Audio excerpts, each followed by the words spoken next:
Shalom, Bapak Ibu kasih dalam Tuhan. Ketemu lagi dengan Mary. Hari ini kita akan kembali meneruskan topik Roh Kudus yang berduka dari topik Yesus adalah Allah. Saya juga minta maaf sebelumnya, mestinya periode ini tampil tanggal 13 Desember. Kita akan berdoa. Bapa yang Maha Baik, terima kasih buat segala kebaikan dan kemurahan-Mu. Roh Kudus, bimbing kami, juga Tuhan Yesus yang telah menebus dosa kami, menolong kami untuk kami mengerti kebenaran firman Tuhan, untuk kami menjadi pekerja-pekerja atau orang-orang yang sungguh memiliki kuasa dalam kebenaran nama-Mu. Haleluya, amin. Oke, kita akan masuk topik hari ini, Roh Kudus yang berduka. Jadi kenapa Roh Kudus yang berduka? Topik Jumat ini saya mau bawa Bapak Ibu kasih teman-teman tentang keberadaan Roh Kudus, yang bimbingan Roh Kudus yang menyempurnakan firman.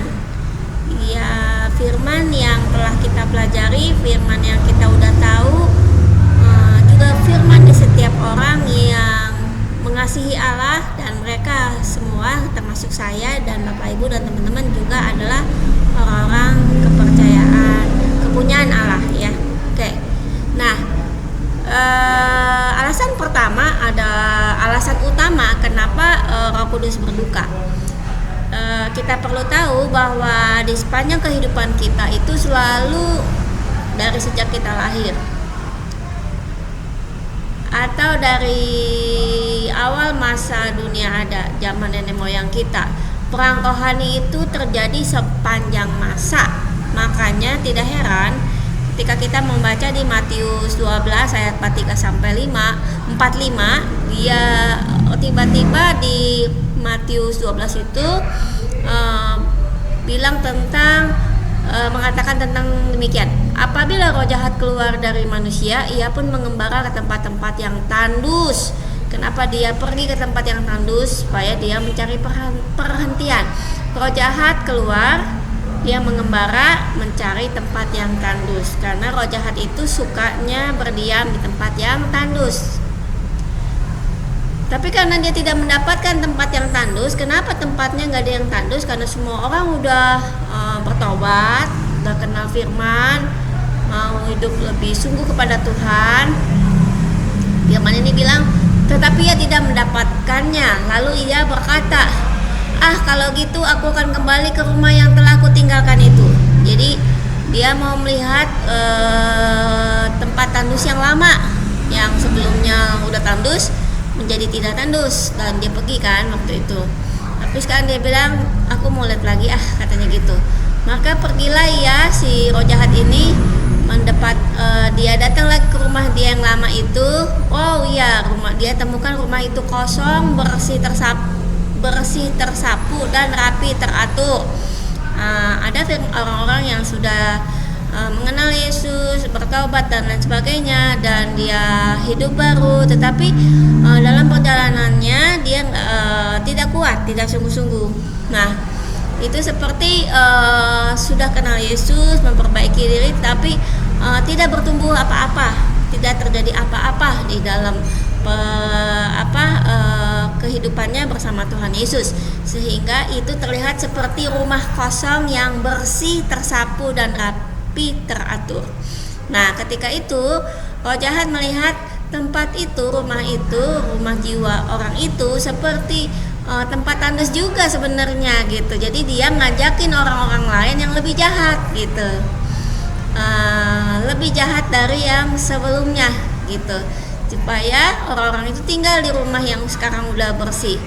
Ketika roh jahat itu dan teman-temannya datang, orang percaya yang sudah kenal firman Tuhan, dia akan menjadi lebih buruk kondisi keadaannya dari semula.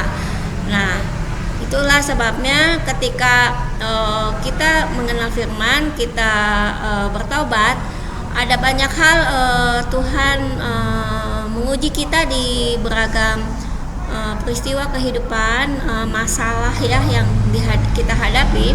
Lalu kita dituntun untuk terus membaca firman, kita dituntun untuk terus berdoa, beribadah, bersekutu, untuk berkumpul bersama-sama orang seiman. Nah, supaya kita saling menguatkan. Nah, ketika kita tidak melakukan bagian-bagian itu, kita menjadi seperti kosong kembali, tadi rumah bersih yang kosong gitu ya.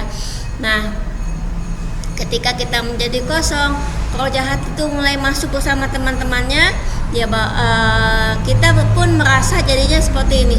Kenapa kita kok berdoa nggak dijawab-jawab? Kok lama banget? Lalu karena lama banget kita pengen instan, cepet banget, kita udah males banget nunggunya karena masalah belum selesai. Lalu kita mulai tergoda untuk mencari jawaban yang lain. Nah, itulah yang dibilang keadaan orang itu akan menjadi lebih buruk. Dan ini yang berlaku atas angkatan yang jahat ini. Nah, orang-orang yang demikian disebut sebagai angkatan-angkatan yang jahat, dan ini akan berlaku. Jadi mengenal Tuhan Yesus tuh harus dengan kesungguhan, dengan ketuntasan, supaya kita nggak jadi diombang-ambingkan ya dengan keraguan-raguan yang ada dalam diri kita. Karena di dalam Kejadian 1 ayat berapa ya, yang waktu itu Tuhan bilang mari kita membuat menciptakan manusia serupa segambar dengan kita, katanya gitu. Makanya dibilang waktu itu di Kejadian 1 Allah menciptakan kita dengan image-nya Allah, rupanya Allah, keserupaan. Dan juga karena dia serupa, Allah itu kan mendominasi semuanya, bumi dan surga. Nah, kita dapat kebagian untuk mendominasi, membawa kuasa Allah untuk berkuasa di bumi. Nah, ini adalah fungsi kita. Nah, teman-teman, Bapak Ibu kasih dalam Tuhan, waktu kita membaca Kejadian 1, hal yang pertama Tuhan Allah lakukan dalam penciptaan itu adalah memisahkan terang dari gelap. Itu yang pertama. Dan ketika kita hadir, manusia hadir, kita adalah tugas kita, utama kita adalah memelihara terang itu, menjaga terang itu untuk tetap berada di tempatnya. Dan ketika kita tidak berhasil, roh jahat waktu itu Adam dan Hawa jatuh dalam dosa, Adam dan Hawa terpaksa diusir dari Taman Eden. Mungkin kita akan berpikir, oh Allah kok kenapa begitu teganya ya membiarkan Adam dan Hawa di luar Taman Eden. Tapi pada saat itu Allah mengambil keputusan itu supaya Adam dan Hawa belajar yang menerima tanggung jawab untuk satu yang namanya penugasan. Adam dan Hawa manusia pertama yang ditugaskan untuk menjaga terang Allah, dan ketika dia gagal, dia belajar untuk menerima konsekuensinya. Nah, ketika dia belajar menerima konsekuensinya, pada saat itu kemuliaan tubuh dari kemuliaannya Allah yang ada di dalam Adam dan Hawa itu hilang. Dan roh jahat memang sudah ada di dalam Adam dan Hawa ketika mereka sudah jatuh dalam dosa itu. Dan ketika generasi Adam dan Hawa akhirnya terus-menerus tidak berhasil mengusir roh jahat, tidak bisa mendominasi kebenaran terang Allah di bumi, makanya itu akan orang-orang menjadi semakin jahat. Dan karena orang semakin jahat, Allah nggak tinggal diam, dia bikin yang namanya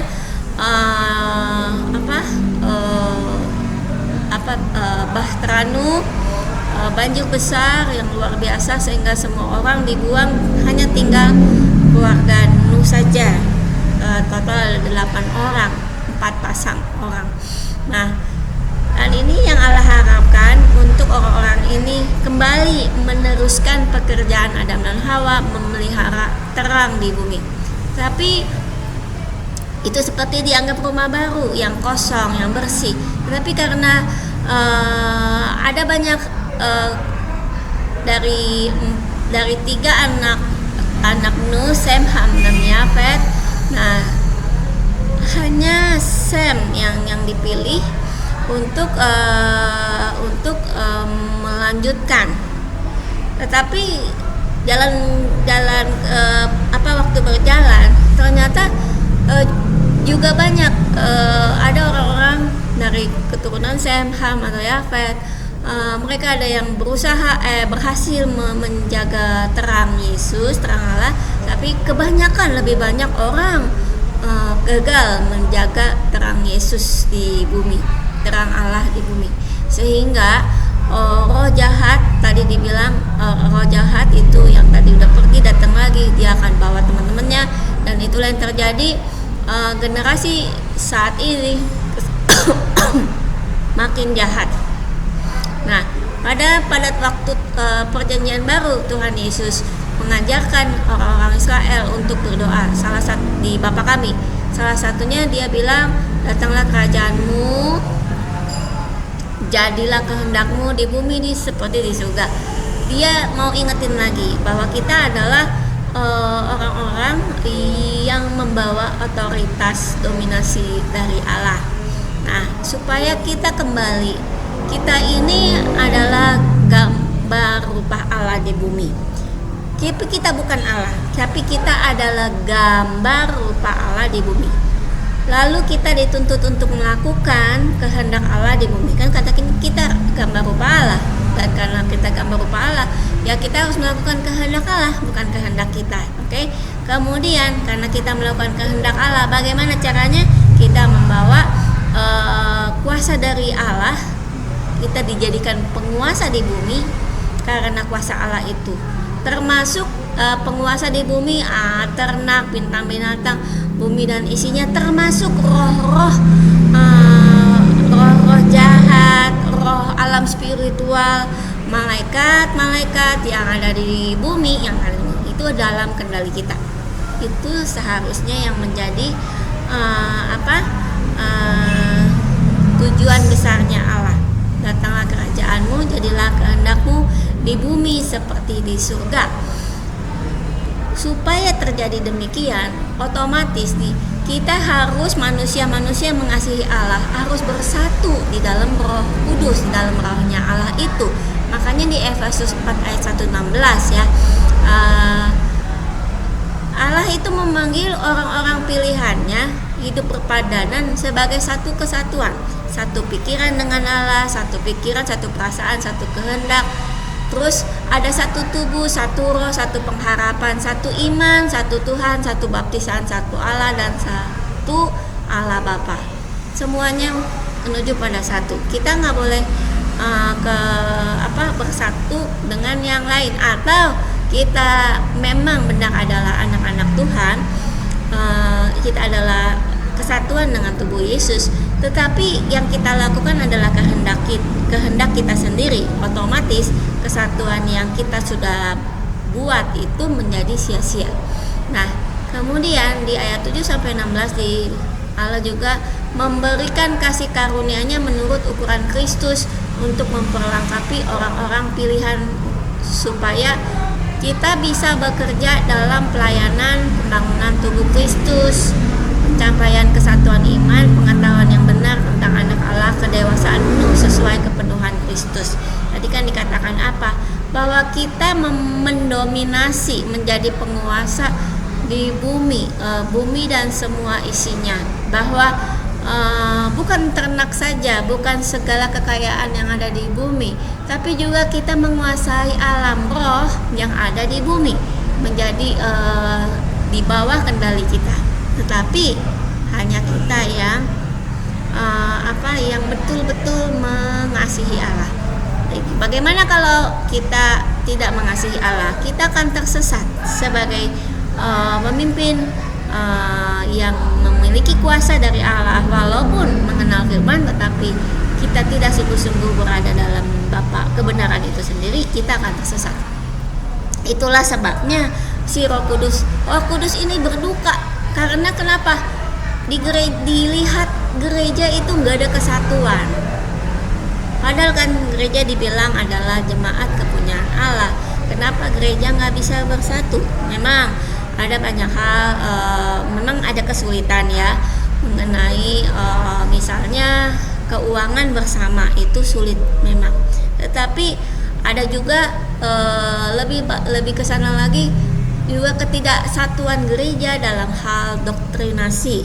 Ada yang bilang pandangan-pandangan Yesus Tritunggal, Yesus apalagi di Yesus katanya, saya nggak bisa ngomong ya, banyak hal yang berbeda-beda dari kebenaran firman Tuhan dalam rangka mungkin buat menarik orang-orang supaya lebih banyak kali ya masuk ke komunitas satu gereja tertentu. Nah, tetapi kita untuk Sion sendiri kita tetap mengambil kebenarannya dari firman Tuhan. Apa yang firman Tuhan katakan itu yang kita lakukan. Dan seharusnya kalau kita memiliki prinsip yang sama, kita akan bersatu, tidak terpecah-pecah.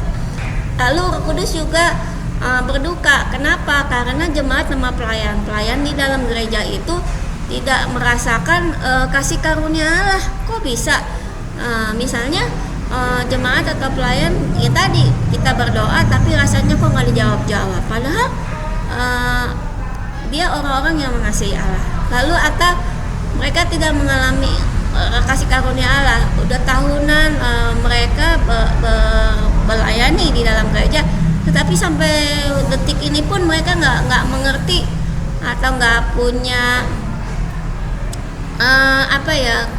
tidak bisa tahu tentang karunia yang Allah yang sudah diberikan kepada kita. Misalnya berbahasa roh. Ada orang sebagian skeptis bilang itu bahasa dibuat-buat gitu kan. Itu tidak mungkin gitu ya. Terus ada karunia yang lain, misalnya karunia bernubuat gitu. Ada orang yang tidak percaya ada orang-orang yang dikasih nubuat, atau ada juga orang-orang yang bernubuat tapi mengatakan nubuat yang palsu, bukan dari Tuhan. Ini membuat Roh Kudus jadi berduka. Jadi sehingga kok orang-orang jemaat dan pelayan itu tidak merasakan kasih karunia Allah atau mendapatkan mimpi. Ada banyak orang tidak dapat mimpi, tidak dapat pesan dari Tuhan. Tapi tapi masih tetap ada orang yang mendapatkan pesan. Kemudian ada lagi jemaat pelayan yang mendapat kasih karunia Allah tetapi mengabaikannya. Seperti tadi dapat nubuatan dari Allah tapi memperkatakan yang salah, yang tidak benar. Atau Allah menitipkan satu perkataan untuk menegur seseorang tapi kita tidak berani melakukannya. Atau kita juga membuat teguran atau kita menilai atau menghakimi orang-orang sekitar kita berdasarkan apa yang kita rasa udah benar, padahal itu bukan dari Allah. Ada banyak kriteria untuk kita bisa menilai gitu. Sebenarnya kita menguji apakah itu benar nggak dari Allah yang udah berfirman. Teman-teman, Bapak Ibu sekalian dalam Tuhan, apakah masih ingat kisah Yunus yang disuruh pergi ke Niniwe? Memang Allah itu begitu keras ketika ada satu hal perintah yang harus dia kerjakan. Tuhan Allah bisa bikin Yunus melakukan tugasnya dengan sungguh. Begitu juga kepada kita. Buat orang-orang yang punya kasih karunia Allah, yang sudah dititipin pesan tetapi tidak melakukannya, Allah akan mencari orang-orang lain untuk melakukan. Dan bagaimana orang yang dikasih tugas dan tidak melakukannya, mereka juga akan menerima yang namanya dalam tanda kutip ya, bayaran dari Tuhan ya. Nah, itu yang membuat Roh Kudus berduka. Ada jemaat pelayan yang tidak melakukan bagiannya, tugasnya. Atau Roh Kudus juga berduka karena kasih karunia Allah itu tidak menjadi pondasi pekerjaan pelayanan dan pembangunan tubuh Kristus. kita udah tergabung dalam gereja, tetapi gereja melakukan banyak program-program maaf, gereja banyak melakukan program-programnya, tetapi berdasarkan dalam rangka memajukan atau membuat nama gereja itu tersohor gitu ya. Padahal yang Allah inginkan adalah gereja itu menjadi besar, karena di gereja itu ada kasih karunia Allah yang memberdayakan tubuh Kristus, orang-orang dalam gereja itu untuk bergerak sesuai dengan tadi kasih karunia yang Allah titipkan, yang Allah udah kasih. Nah, inilah yang Roh Kudus tuh sangat-sangat berduka. Satu, karena gereja tidak memiliki kesatuan baik antar gereja maupun kesatuan di dalam tubuh Kristus itu sendiri dalam pelayanan jemaat. Kemudian ada pelayan jemaat yang tidak pernah merasakan kasih karunia Allah atau diabaikan malahan. Berikutnya adalah kasih karunia Allah tidak menjadi pondasi yang membuat gereja itu menjadi besar. Itu yang membuat Roh Kudus berduka. Nah, pada Efesus 4 ayat 17-32 ada manusia baru dibilang. Ini manusia baru sebenarnya adalah manusia daging yang rohani. Jadi kita, termasuk saya, Bapak Ibu dalam Tuhan gitu, kita adalah manusia baru. Di dalamnya kita ada manusia daging, tetapi karena kita tahu firman, kita taat melakukan perintah, kita mengasihi Tuhan Yesus, kita pun memiliki nilai-nilai rohani dalam hidup kita, tetapi kita masih memiliki sifat dasarnya manusia daging. Ini yang harus kita harus berjuang supaya kita seperti yang Allah inginkan. Yang Allah inginkan pada manusia baru, pertama adalah Allah ingin orang-orang itu mengenal Allah apa adanya Dia, dengan pengetahuannya Dia, pikirannya Dia, perasaannya Dia. Semua tertuju kepada kebenaran firman Tuhan, ayat 17-19. Kemudian kedua, Allah ingin setiap orang itu yang memiliki perasaan yang tajam, jadi dia bisa bedain mana yang baik, mana yang gak baik. Lalu dia menyerahkan dirinya dalam ketaatan firman. Walaupun melakukan kebenaran firman itu, ketaatan firman itu tidak selalu menyenangkan, ya. Itu ada di ayat 20 dan ayat 22 sampai dengan 22. Kemudian ketiga, seharusnya Allah menginginkan setiap pelayan jemaatnya yang sungguh-sungguh dalam Tuhan mengalami pembaharuan dalam rohnya, dalam jiwanya, dengan pikirannya sesuai dengan kehendak Allah, dengan kebenaran dan kekudusan firman yang sesungguhnya, bukan seperti apa yang dia pikirkan, bukan seperti yang dia kira-kira itu benar, atau orang yang dengan pintarnya membuat sesuatu itu direkayasa, dimodifikasi sehingga mendatangkan keuntungan bagi dirinya sendiri. Kebenaran firman Tuhan itu harus membangun komunitas, membangun dirinya sendiri. Keempat, Allah ingin kita itu, setiap orang-orang yang mengasihi Allah punya kebiasaan, ya, kita melakukan perbuatan roh,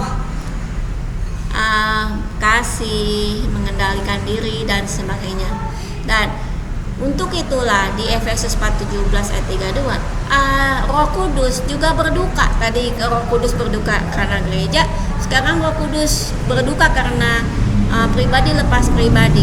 Kenapa? Karena jemaatnya masih ada yang tidak mengenal Allah dengan kebenarannya. Masih ada orang.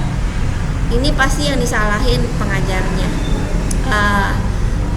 hamba-hamba Tuhan yang tidak benar, atau tidak tahu kenapa jemaatnya tidak bisa mengenal Allah, ataukah jemaat itu datang beribadah hanya untuk sekedar satu namanya label, ya, karena termasuk orang gereja atau orang yang rajin ke gereja, tapi sesungguhnya tidak benar-benar mengenal Allah.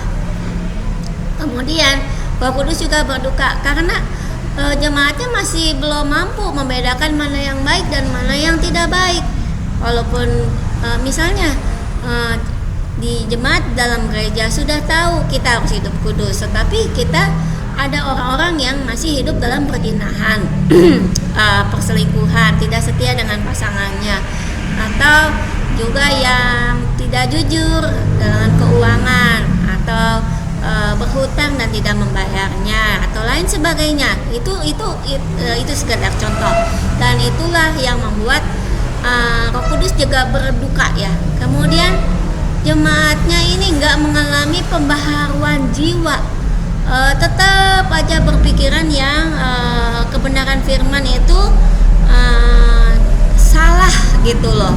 Akal budi, pikiran, kehendak, perasaannya tuh nggak mengalami pembaharuan, tidak ada yang terjadi. Sangat sulit ya. Dan keempat, yang Roh Kudus juga berduka ketika jemaatnya tuh masih hidup dalam kebiasaan lama, tidak dalam pertobatan.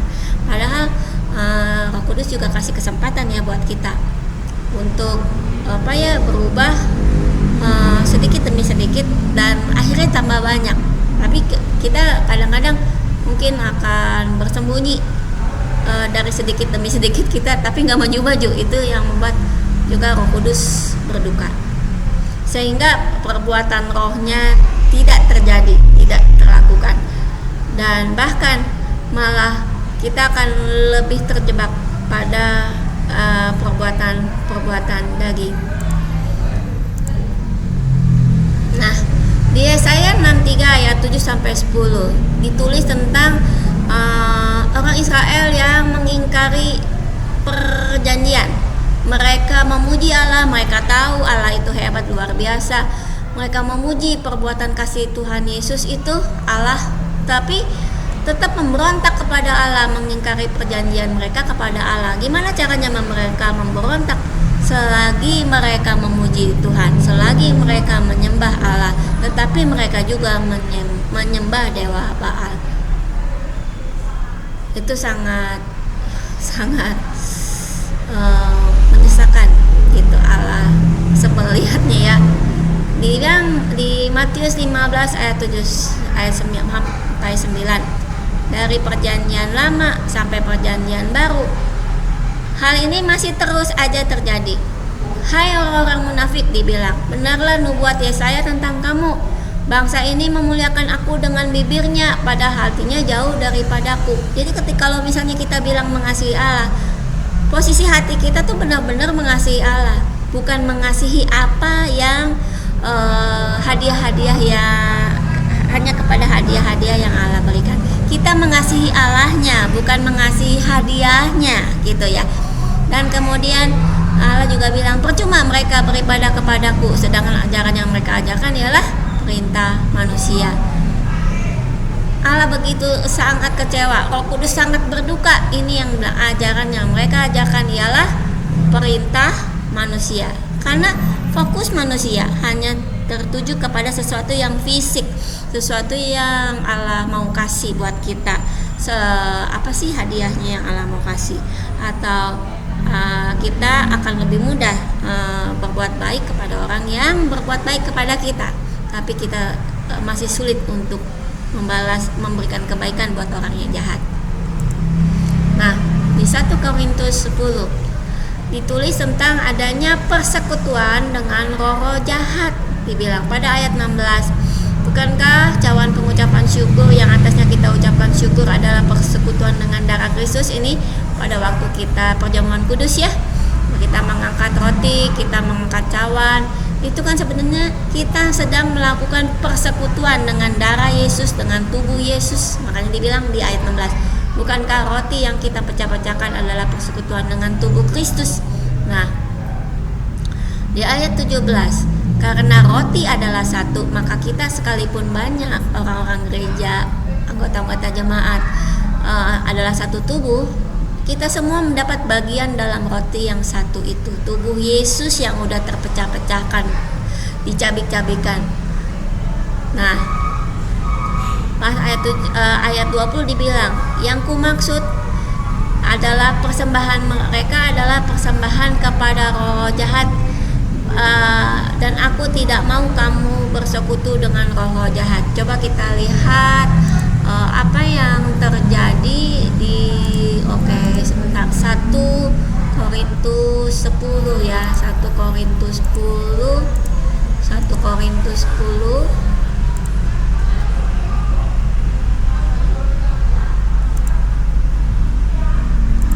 ayat 18-19-nya ada apa ini?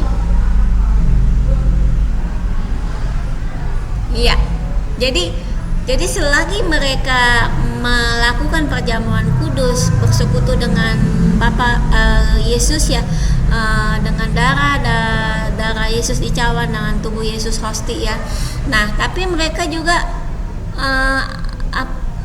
penyembahan berhala atau sesuatu. Loh, kenapa Paulus bilang seperti ini? Penyembahan berhala pada sesuatu.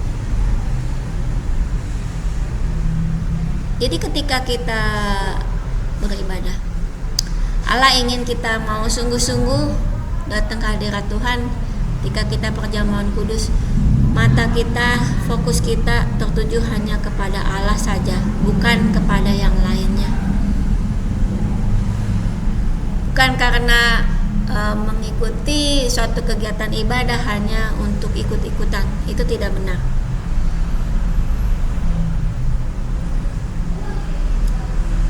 Persembahan mereka adalah persembahan kepada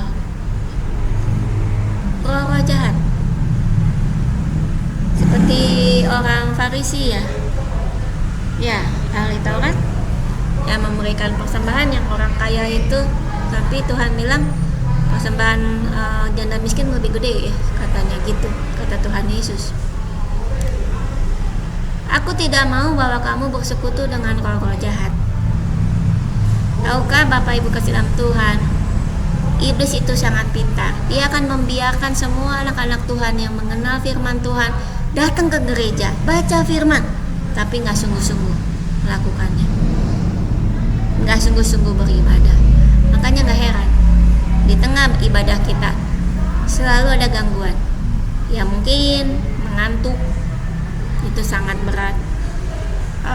Gangguan konsentrasi dari HP misalnya ya, telepon masuk. Dan juga misalnya ketika kita membaca Alkitab juga sama, kita seperti sangat sulit punya waktu untuk membaca Alkitab dengan kesibukan pekerjaan kita. Nah, Alkitab juga mengatakan tentang 1 Korintus ayat 10 itu, persekutuan dengan roh jahat itu seperti apa sih ciri-cirinya? Di ayat 7 dibilang duduk, makan, minum, bersukaria.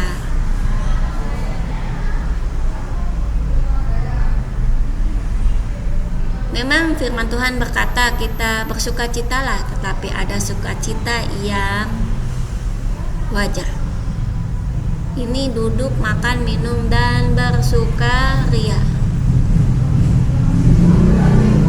Iya, pesta pora, melakukan percabulan, beribadah, tetapi setelah itu masih melakukan percabulan, ketidaksetiaan, ketidakkudusan. Lalu dalam pelayanan, dalam apapun masih bersungut-sungut, berburuk sangka, negatif pikirannya. 4. Mencari keuntungan untuk diri sendiri. Ayat 24. Kemudian yang kelima, ini tentang kebebasan pribadi yang menjadi keberatan hati nurani orang lain. Kita merasa bebas melakukan apa yang kita inginkan, tetapi ternyata itu menjadi keberatan hati nurani orang lain. Misalnya contoh aja ya, kita membagikan persembahan persepuluhan pada gereja. Iya, kita lakukan. Tapi kepada orang tua kita tidak memberikan bagiannya, atau kita tidak memberikan kasih kepada orang tua kita. Itu juga menjadi keberatan hati nurani buat orang lain. Kebebasan ya pribadi, atau kebebasan pribadi kita sibuk ya dalam pelayanan. Ini ekstrim banget, maaf ya, ini ekstrim banget. Kita sibuk dengan pelayanan yang kita bagus ya, orang-orang lihat bagus di gereja, tetapi ada keberatan hati nurani yang lain. Tapi orang-orang di dalam rumahnya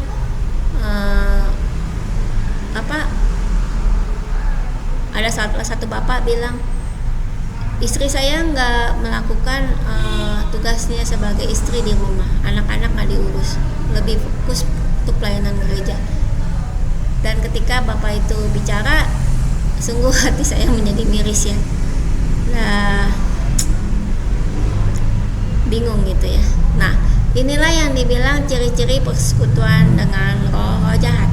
Makanya gak heran pelayanan perjalanan kita bersama Tuhan Yesus seperti terkendala walaupun kita udah melakukannya bertahun-tahun.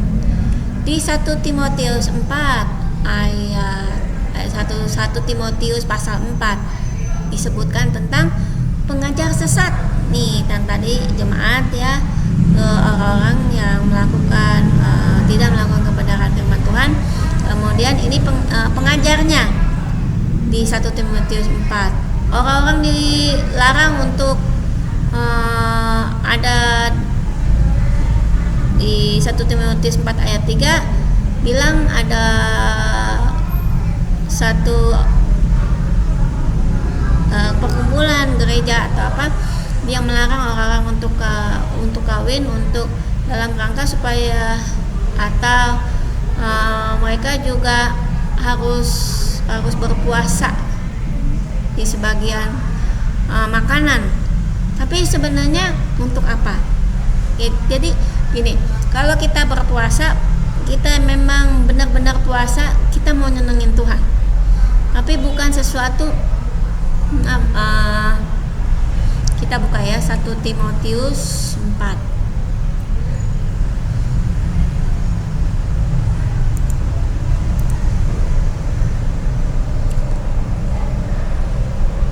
Ini dia, ada ajaran-ajaran sesat di dalam gereja, penyesat ajaran-ajaran setan. Dia menipu daya orang-orang yang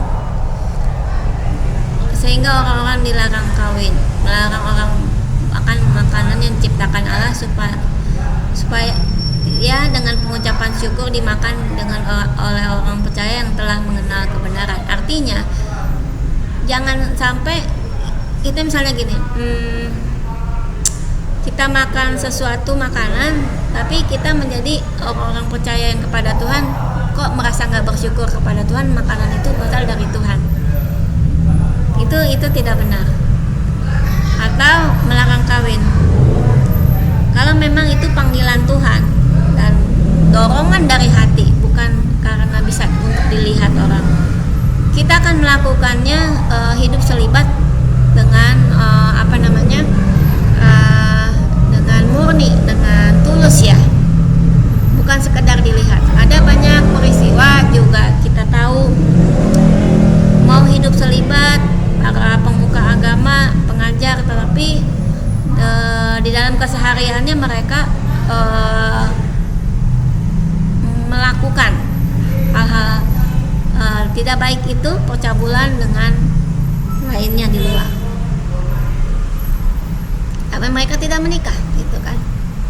Kemudian yang ayat 7 meyakini tahyul dan dongeng. Ini pengajar sesat. Kita tidak mungkin sebagai pengajar di gereja kebenaran firman Tuhan kita mengatakan demikian. Kita nggak bisa mencampur ya kebenaran firman Tuhan dengan dongeng dan tahyul. Atau kita juga mencampur dengan fokus latihan fisik. Kemudian ini yang ayat 14-nya, lalai menggunakan karunia. Jadi Roh Kudus kita udah dapat karunia dari Roh Kudus, tapi kita nggak menggunakannya. Pas kita dikasih nubuatan, kita takut mengatakannya, dikasih mimpi kita nggak mengingatnya atau kita mengabaikannya gitu, atau kita dikasih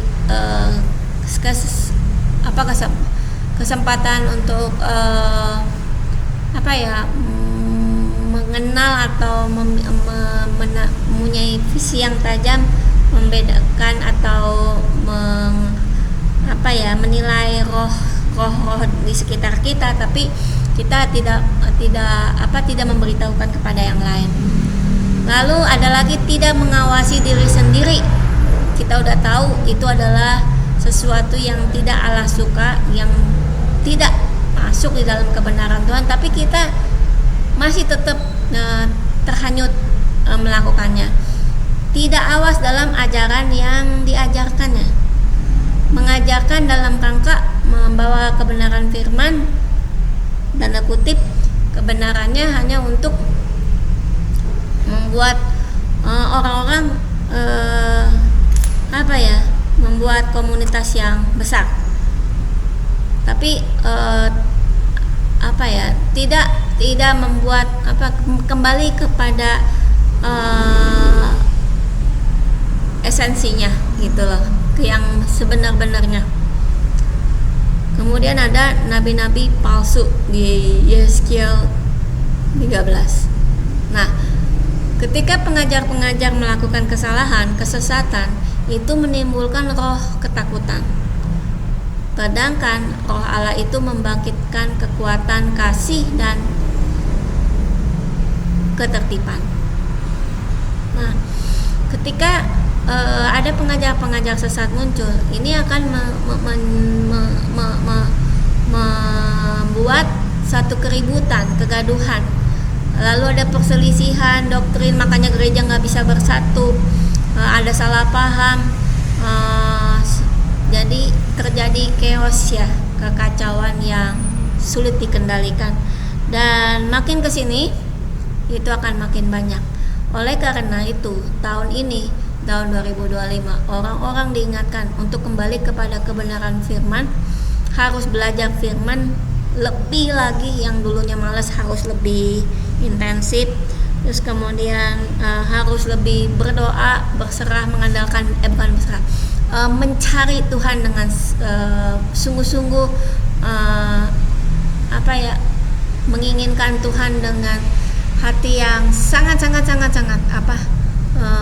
rindu dan pengen banget seperti itu, supaya kita bisa tahu yang sesat, yang tidak benar. Jadi kesimpulannya, kenapa sih Roh Kudus berduka? Orang-orang kepunyaan Allah ini gak hidup dalam kesatuan tubuh Kristus, Efesus 4. Itu dia berduka.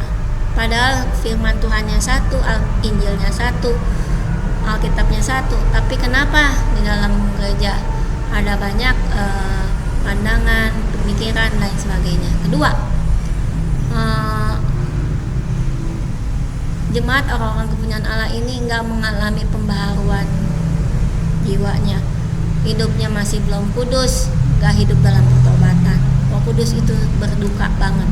Kemudian orang-orang kepunyaan Allah ini masih berlaku munafik, memuji dengan mulut tapi mengingkari perjanjiannya dengan Allah. Keempat, orang kepunyaan Allah mempunyai persekutuan dengan roh-roh jahat. Lalu kelima, Roh Kudus juga berduka ketika para pengajar, pelayan di rumah Allah mengajarkan pengajaran sesat. Oke, ini adalah topik tentang Roh Kudus yang berduka.